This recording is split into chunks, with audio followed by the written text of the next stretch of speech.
আল্লাহ কেন আমাদের এই কষ্টকর দুনিয়া সৃষ্টি করেছেন? তিনি তো সব জানেন, আগে থেকেই জানতেন এই দুনিয়া কঠিন আর অধিকাংশ মানুষ জাহান্নামে যাবে, অধিকাংশ তাকে বিশ্বাস করবে না, অধিকাংশ পাপ করবে। তা জেনেও আল্লাহ কেন বানাইলেন? অনেকে চিন্তার স্বাধীনতার কথা বলেন যে আল্লাহ স্বাধীনতা দিয়ে পাঠাইছেন, তাই পাপ করলে দোষ মানুষেরই। কিন্তু আল্লাহ তো এটাও জানতেন যে স্বাধীন হলেও অধিকাংশ মানুষ পাপই করবে। তাহলে কি বলা যায় আল্লাহ জাহান্নামে যাওয়ার জন্যই আমাদের বানাইছেন? এটা কি জুলুম না? ভাই আহমদ মুসা, এই প্রশ্নটি আপনার মতো আরো হয়তো অনেকের। আমরা এই প্রশ্নের উত্তরে অনেক দীর্ঘ আলোচনা করতে পারলে ভালো হতো, কিন্তু আমাদের হাতে সে সময় নেই। আমি খুব সংক্ষিপ্তভাবে বলার চেষ্টা করি। প্রথমত, আল্লাহ সংক্রান্ত যত প্রশ্ন আছে আমাদের, এই বেশিরভাগ প্রশ্নের গোড়ায় একটা বড় ধরনের গলদ আছে। সে গলদটা হলো, আমরা আল্লাহকে আমাদের মতো ধরে নিয়ে প্রশ্ন করি। অর্থাৎ আমি আপনি সাধারণ মানুষ সৃষ্টি, আমাদের যে সীমাবদ্ধতা আছে, আমাদের যে জায়গাটা আছে, আল্লাহ রাব্বুল আলামিনকে সেই জায়গায় বিবেচনা করে আমরা প্রশ্ন করি। এটা হলো প্রশ্নের গোড়ায় গলদ। যেমন কেউ যখন প্রশ্ন করে যে আচ্ছা, আমাদেরকে আল্লাহ সৃষ্টি করেছেন, তাহলে আল্লাহকে কে সৃষ্টি করেছেন? নাউজুবিল্লাহ, এরকম প্রশ্ন অনেকে করেন। এই প্রশ্নটার অন্তঃসার শূন্য এবং গোড়ায় গলদ। কারণ আপনি নিজে সৃষ্টি, আপনি জানেন যে কোনো ক্রিয়া ছাড়া কোনো কর্ম হতে পারে না। সেজন্য আপনি নিজে সৃষ্টি হয়েছেন, আপনার স্রষ্টার সন্ধান করছেন যে আমি সৃষ্টি যেহেতু হয়েছে, আমার স্রষ্টা নিশ্চয়ই আছে। ভালো কথা। এখন আল্লাহকেও আপনি আপনার মতো করে ভাবছেন যে তাহলে তারও স্রষ্টা দরকার। তারও যদি স্রষ্টা থাকে তাহলে তিনি স্রষ্টা হলেন কিভাবে? আল্লাহর যদি আবার স্রষ্টা বিবেচনা করা যায়, চিন্তা করা যায়, কল্পনা করা যায়, তাহলে তিনি স্রষ্টা হলেন কোত্থেকে? তাহলে তিনিও তো আমার মতো সৃষ্টি হয়ে গেলেন, যে তারও আরেকজন যদি স্রষ্টা থাকে। আল্লাহর কোনো স্রষ্টা থাকবে না, তিনি নিজেই স্বয়ং সম্পূর্ণ। এটা তো অবশ্যম্ভাবী, কারণ সৃষ্টি জগতের আমরা সবাই যখন সৃষ্টি, তাই সকল সৃষ্টির তো স্রষ্টা দরকার। তো স্রষ্টার যদি আবার মনে করেন যে তার আবার সৃষ্টিকর্তাকে, তাহলে সেক্ষেত্রে তিনি স্রষ্টা হলেন কই? তাকে তো আপনি আপনার মতো করে ভাবছেন। তো এইরকম গোড়ায় কিছু গলদ থাকে। এই প্রশ্ন উত্তরে আমি বলি, কোরআনে কারিমে আল্লাহ তাআলা বলেছেন, লা ইউসআলু আম্মা ইয়াফআল ওয়া হুম ইউসআলুন। মহান আল্লাহ তাআলা তার নিজের সত্তা সম্পর্কে বলছেন, তিনি যা কিছু করেন তার এই সমস্ত কাজের জন্য কারোর কাছে তিনি জবাবদিহি করতে বাধ্য নন। কারণ তিনি তো মহান সৃষ্টিকর্তা, তার তো কোনো স্রষ্টা নেই, তার উপরে কেউ নেই, তিনি কার কাছে জবাবদিহি করবেন? তার কোনো কাজের জন্য তিনি কারোর কাছে জবাবদিহি করেন না, কিন্তু সবাইকে তার কাছে জবাবদিহি করতে হয়। এখন আপনি যদি আল্লাহর কাছে কোনো বিষয়ে প্রশ্ন রাখেন, আল্লাহর ব্যাপারে আপনার যদি প্রশ্ন জাগে, তাহলে তার মানে আপনি আল্লাহকে জবাবদিহিতার আওতায় আনতে চাচ্ছেন। মহান সৃষ্টিকর্তা যিনি সকল কিছুর সৃষ্টিকর্তা, তাকেও যদি আপনি জবাবদিহিতার আওতায় আনতে চান, তাহলে তিনি মহান সৃষ্টিকর্তা হলেন কিভাবে সম্ভব? এবার আসা যাক, প্রশ্নে আপনি লিখেছেন যে বেশিরভাগ মানুষ জাহান্নামে যাবে, আল্লাহ জানেন, তাহলে আর দরকার ছিল কি তৈরি করা? এখন এখানে রুটিন দায়িত্বপ্রাপ্ত উপাচার্য মহোদয় আছেন। যদি বলা হয় কোনো শিক্ষা প্রতিষ্ঠানের প্রধানকে যে স্যার, আপনি জানতেন আমরা বেশিরভাগ ছাত্র পরীক্ষা ভালো করব না, আমরা আন্দোলন সংগ্রাম নিয়ে ব্যস্ত ছিলাম, পরীক্ষাটা ভালো হবে না, আপনি জানতেন স্যার, তারপর আপনি পরীক্ষাটা কেন দিলেন বলেন? কোন কথার উপরে ঠিক? পরীক্ষা দেওয়া হয়েছে কেন? এই জন্য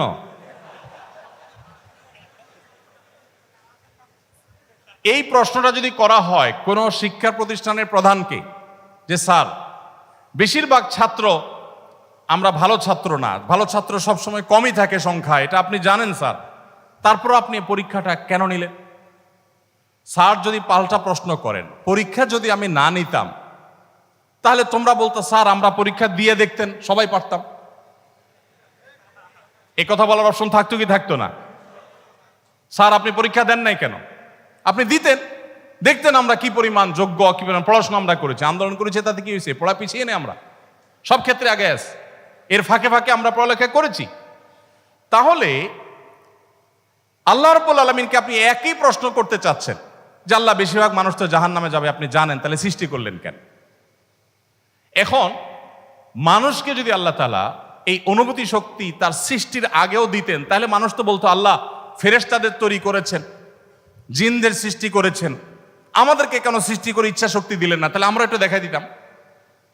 আপনি এই প্রশ্ন তো আল্লাহকে করতে পারতেন।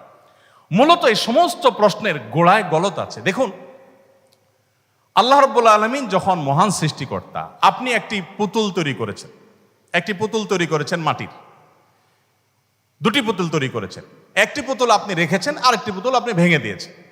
এখন আমি যদি আপনাকে প্রশ্ন করি, ভাই কাজটি কি ভালো হলো?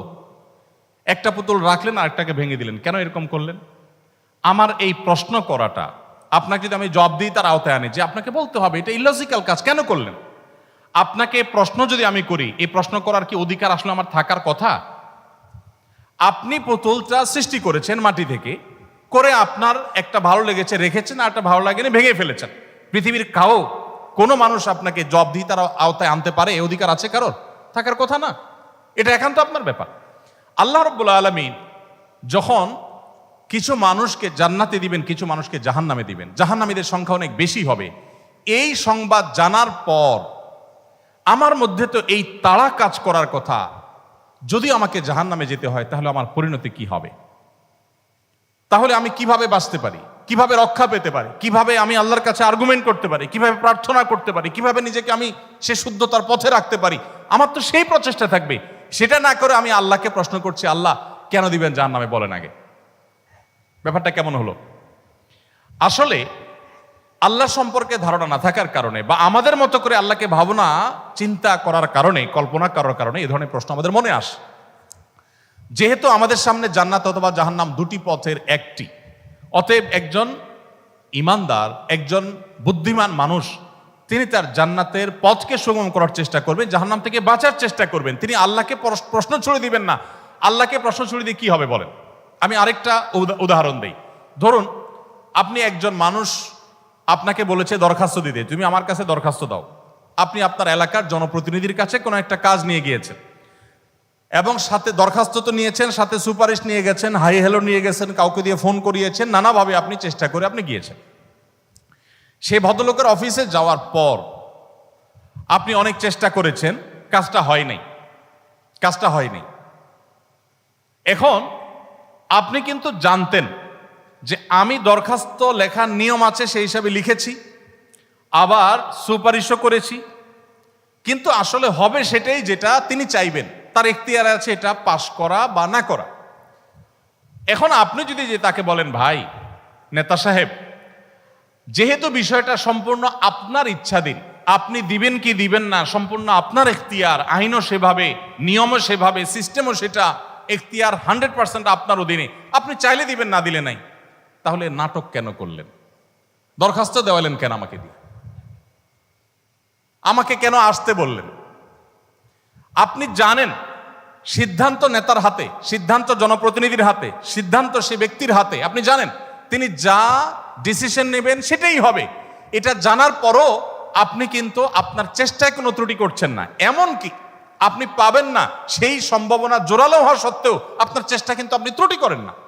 সেখানে আপনি মানুষ হয়ে বলছেন যে আল্লাহ যাকে জাহান্নামে দিবে সে তো জাহান্নামে যাবেই, এর ব্যত্যয় তো হবেই না, তাহলে আমার আর কষ্ট করে লাভটা কি? আরেকটি উদাহরণ মনে হয়েছে। এক ভদ্রলোক, তিনি একজন মুসলমানকে, একজন সন্দেহের মধ্যে থাকা মুসলমান, নামকাওয়াস্তে মুসলমান, তিনি একজন সিরিয়াস মুসলমান, প্র্যাকটিসিং মুসলমানকে জিজ্ঞেস করতেছে, ভাই প্রতিদিন নামাজের জন্য আহ্বান করে, ভাই নামাজ পড়তে চলো। তো বেনামাজি মুসলমানটা বলে, না ভাই আমি যাব না। তো একদিন বলতেছে, আচ্ছা শুনেন, আল্লাহর ইচ্ছার বাইরে তো কিছু হয় না, আমি আসলে নামাজে যাই এটা আল্লাহ চাচ্ছেন না, এই জন্য আমি যাই না। তো যেহেতু আল্লাহর ফয়সালা হয়ে গেছে, আমি যেতে পারছি না, তার মানে আল্লাহ আমাকে যাওয়ার তৌফিক দেন না, সেজন্য যাচ্ছি না। তাহলে আপনার অযথা চেষ্টা করে লাভ নাই, কেন আমাকে প্রতিদিন ডাকেন, কোনো দরকার নেই। তো এই ভদ্রলোক তিনি যখন বলেছেন যে আল্লাহ চাইলে তো আমি নামাজ এমনিই পড়তে যাব, আল্লাহ যখন আমার জন্য নামাজের ফয়সালা করবেন, আপনি ডাকা ছাড়াই আমি যাব, আর না করলে তো আমি যাব না, তাহলে আপনি অযথা কেন চেষ্টা করছেন? এই কথা বলার পর ওই নামাজি ব্যক্তি তার কোনো উত্তর না দিয়ে পরের দিন এই ভদ্রলোক যখন অফিসে যাবে কাজের জন্য, একই সাথে তারা থাকে, তো শার্ট প্যান্ট পরে যখন সে কাজের জন্য বের হবে, তখন তার এই দোস্ত দরজা আটকে ফেললো এবং সামনে দাঁড়ায় বলল, আজকে তো যাওয়া যাবে না। তো বলে, কেন যাওয়া যাবে না?